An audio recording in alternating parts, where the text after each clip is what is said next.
God and to share my testimony with them. And it was literally the entire nation.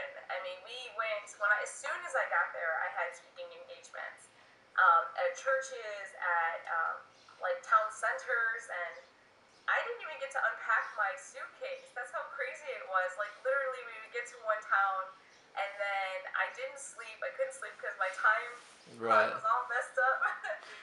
And in the next morning, we were on our way driving to the next town. So it was just one town to one town to one town, and it was just great and crazy how like God honored me. And even the people that I was with, they had this really bad taste in their mouth for Americans, not because they had ever met them, but just because of what they had seen on TV and heard.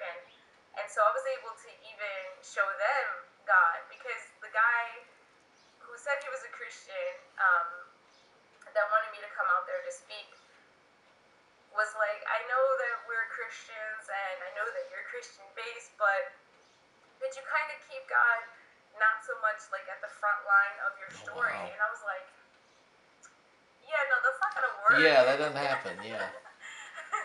And you know, God is funny. He's really funny. He has a great sense of humor, and so he always found a way for me to share about God.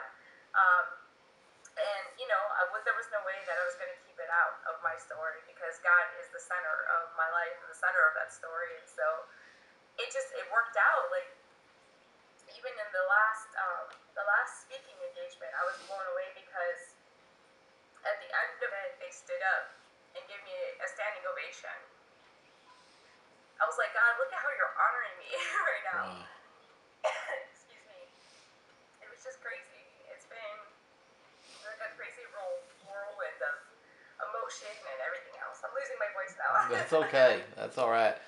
I, for one, am very proud to call you friend. I have seen God work in your life. Did not know you in the early part. Since I've known you, your life has been totally turned over to Jesus. But I have watched even that relationship and that ministry blossom and grow. It's a privilege and an honor to know you, and I want to thank you for your time. And I also want to tell anybody that's watching right now, if you are a young lady or a young woman who is entrapped in this for any reason, you stumble across this, um, call me 817-790-5757, and I'll help you get hooked up with Jan, who I know would be glad to help. Now, if you're a man, also call me, and Jan will tell me resources to get you hooked up with. Okay, again, that's 817-790-5757. Jan, I love you in Jesus. Thank you so much.